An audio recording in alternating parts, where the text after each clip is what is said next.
ဒီလိုပေါ်နေတဲ့ဆိုလို့ရှိရင် pay out ချေရမှာ pay out ဆိုတာက ban account တွေကိုယ့်ရဲ့ information လေးတွေကိုဖြည့်ရတာဖြစ်ပါတယ်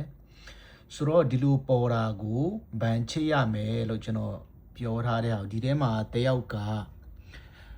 comment လေးမှာအဲ့လိုပြတဲ့ပတ်စံရနေတာတော့မဟုတ်ပါဘူးတဲ့တကယ်လို့ boost လုပ်ထားတဲ့သူတွေဆိုရင် set up လုပ်တာနဲ့ပတ်စံမရပဲ Facebook က bank account ထဲကနေပတ်စံကို auto ဖြတ်သွားမှာတဲ့ Facebook ကဘယ်တော့မှ auto မဖြတ်ဘူးနော်ကျွန်တော်တို့က auto ဖြတ်အောင်လုပ်ထားတယ်ဆိုလို့ရှိရင်တော့ auto ဖြတ်တယ်ကျွန်တော်တို့က auto ဖြတ်အောင်မလုပ်ထားဘူးဆိုလို့ရှိရင်တော့မဖြတ်ထားဘူးအဲ့ဒါလေးကိုကျွန်တော်သိချာတည်ထားဖို့ရှင်းရှင်းလင်းလင်းတည်ထားဖို့ကျွန်တော်ပြောချင်တယ်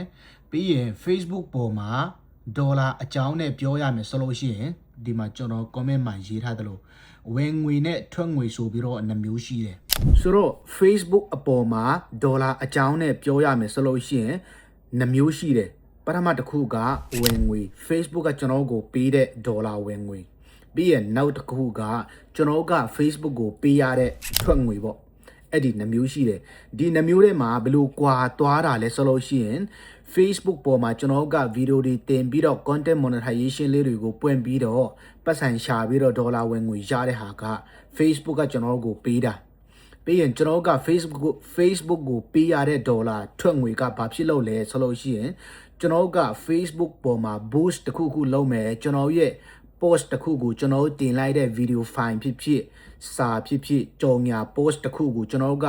လူအများသိအောင် Facebook ကိုကြော်ညာခပေးပြီးတော့ပတ်စံပေးပြီးတော့လူအများစီကိုပြန်ခိုင်းတာဖြစ်ပါတယ်အဲ့ဒါ boost လုပ်တဲ့ဟာဆိုတော့အတူချုပ်ပြောရမယ်ဆိုလို့ရှိရင် Facebook ပေါ်မှာဝင်ငွေနဲ့ထွက်ငွေရှိတယ်အဲ့ဒါကိုတည်ထားတယ်နားလည်ထားတယ်ဆိုလို့ရှိရင်ကျွန်တော်ကခုနကျွန်တော်ပြထားတဲ့ဒီဟာကဘာလို့ခိုင်းတာလဲဆိုလို့ရှိရင်သူက Facebook ပေါ်ကနေဒေါ်လာဝင်ငွေရှာတာဖြစ်ပါတယ်ဒေါ်လာဝင်ငွေရှာပြီးတော့သူကဒီမှာဒေါ်လာ105.42ရတယ်ဒီဟာကိုသူကဘဏ်အကောင့်ချိတ်ထားမှတာလျင် Facebook ကသူ့ကိုပတ်စံလွှဲပြီးလို့ရမှာဖြစ်ပါတယ်ကျွန်တော်တို့က Facebook ကိုပေးဖို့မဟုတ်ဘူး Facebook ကကျွန်တော်တို့ကိုပတ်စံလွှဲပြီးဖို့ဘဏ်အကောင့်တောင်းနေတာဖြစ်ပါတယ်ဆိုတော့အဲ့ဒါလေးတွေကိုတေချာနားလည်ထားဖို့အရေးကြီးရယ်နော်